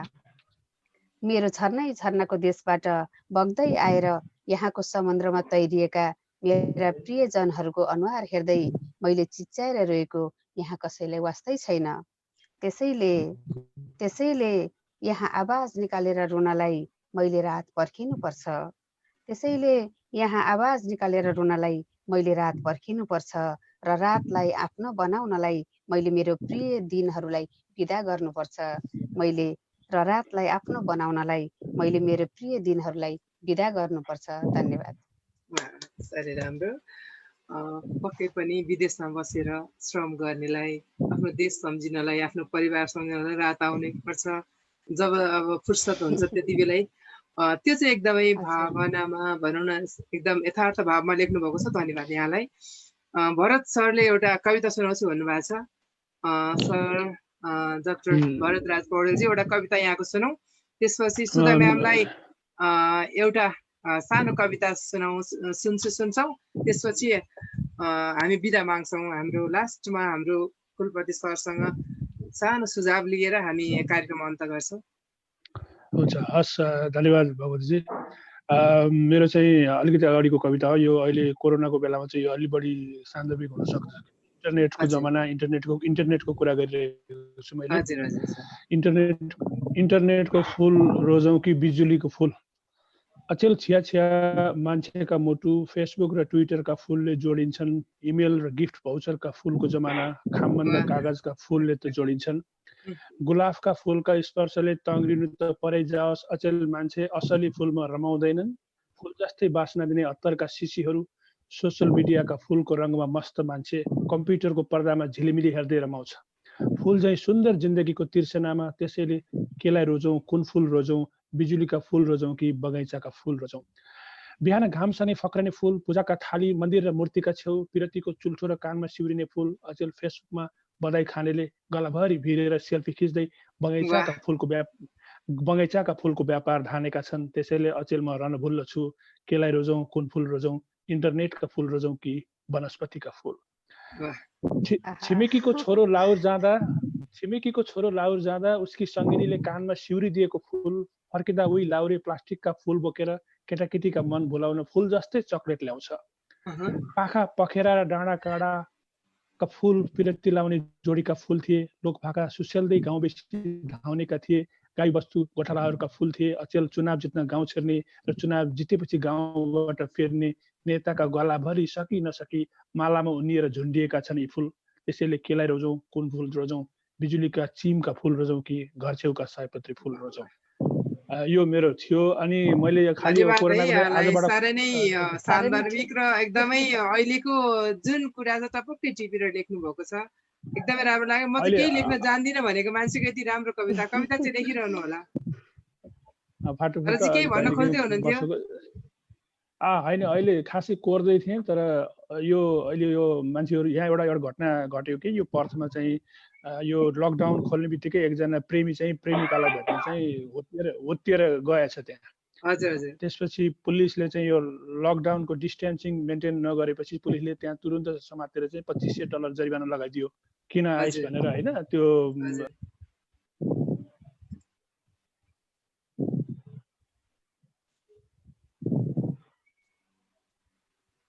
भरतजीको अनम्युट भइदियो, के भयो?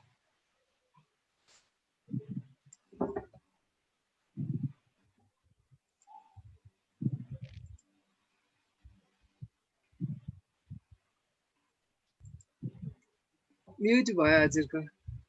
कसको? मेरो होइन, हाम्रो भरत सरको म्युट भएको छ, अहिले भयो। बोल्दै हुनुहुन्थ्यो, अलिकति सुनिएन। खालि मैले त्यो सुरु मात्रै गरेको थिएँ कि अस्तिसम्म प्रेयसीहरू भेट्न मात्रै खोज्थे, अङ्गालोमा रमाउनु मात्रै चाहन्थे। अहिले त प्रेयसीहरू परैबाट माया लाउँछन्, नजिक नाउ भन्छन्।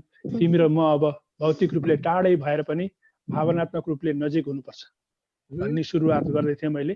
अस्तिसम्म जोवनको बहारमै प्रेयसीहरू हराउँथे, लडीबुडीमै रमाउँथे। अचेल त खै इन्टरनेटमा माया गर्नेहरू इन्टरनेटमै फुल पठाउँछन्। यो वर्ष नभेटौँ हे प्रिय, तिमी र म अब भेटेर होइन, कम्प्युटरमै हेरेर भावनात्मक रूपले दिन बिताउनु पर्छ है भनेर यो कोभिडले चाहिँ मान्छेहरूलाई नजिक। धन्यवाद। अब कोभिडले त्यस्तै भनेको छ र हामीले पनि यस्तै गर्नुपर्छ भन्ने सन्देश पनि हो यो एउटा। राम्रो छ भरत सर, धन्यवाद यहाँलाई। अब म सुधा म्यामको एकदम छोटो कविता सुन्छौँ हामी, त्यसपछि हामी कार्यक्रमको अन्ततिर छौँ। हामी 1 घण्टा 15 मिनट भइसक्यौँ। लामो कार्यक्रम हुँदा अब हेर्नेहरूलाई पनि बोर लाग्न सक्छ। कविता चाहिँ छोटो भन्नुभयो भएर हजुर छोटो कविता रोज्छु, जुन चाहिँ यो हाम्रो नेपाली साहित्य विकास समिति युके को तर्फबाट प्रकाशित हुने लाली गुराँस पत्रिकामा प्रकाशित भएको थियो, जुनमा चाहिँ म उपाध्यक्षको रूपमा अहिले कार्यरत छु।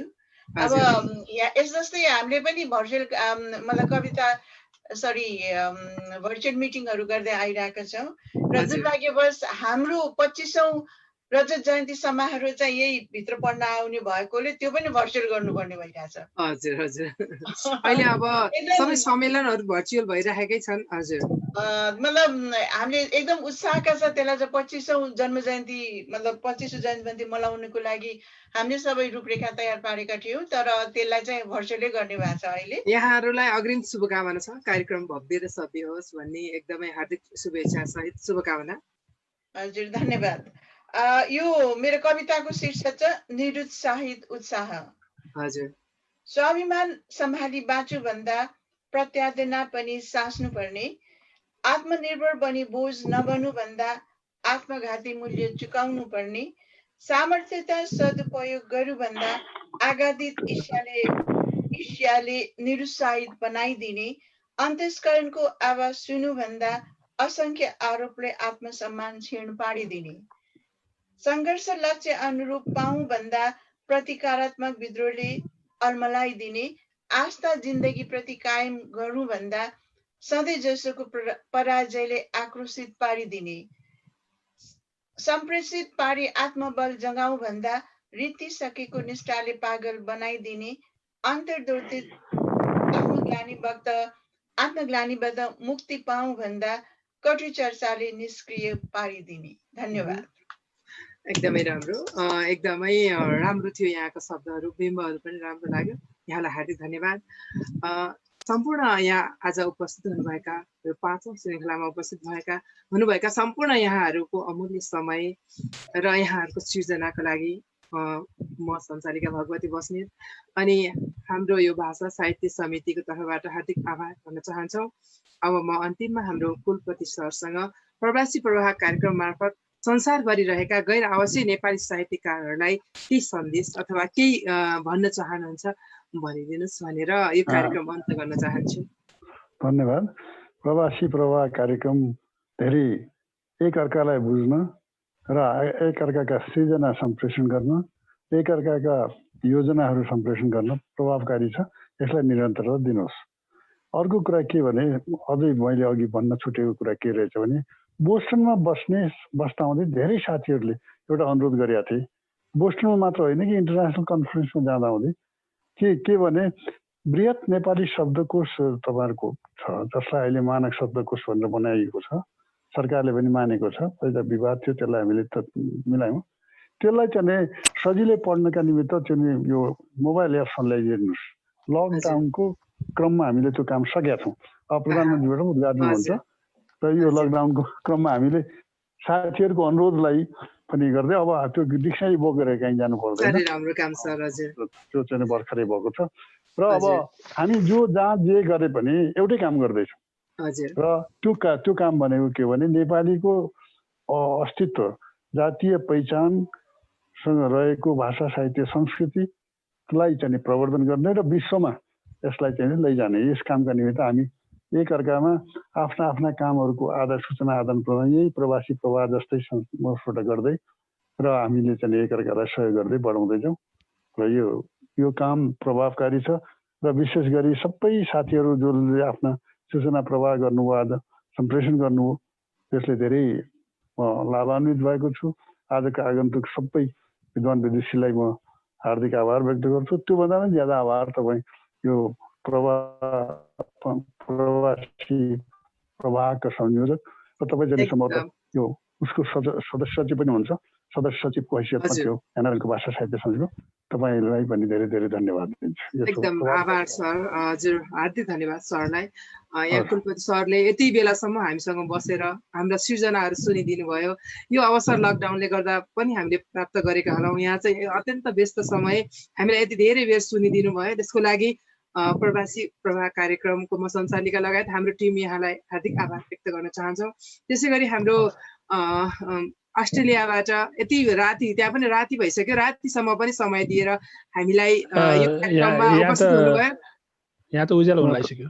हजुर यहाँलाई हार्दिक धन्यवाद भरत सरलाई। त्यस्तै गरी हाम्रो सुनिता म्याम अनि हाम्रो गोविन्द राउत सर, सुधा श्रेष्ठ म्याम, सबैलाई हार्दिक आभार। अनि हामीलाई हेरेर बस्नुहुने 5औं श्रृङ्खलासम्म हामीलाई सल्लाह सुझाव प्रतिक्रिया दिएर हामीलाई हौसला बढाइरहने सम्पूर्ण दर्शक श्रोता सम्पूर्णमा हार्दिक आभार व्यक्त गर्दै आगामी दिनहरूमा पनि हामीलाई यहाँहरूको सहयोग यहाँहरूको साथ मिलिरहोस् भन्दै आज बिदा माग्न चाहन्छौँ। नमस्कार। नमस्कार। धन्यवाद। सबैलाई फेरि पनि धन्यवाद। धन्यवाद।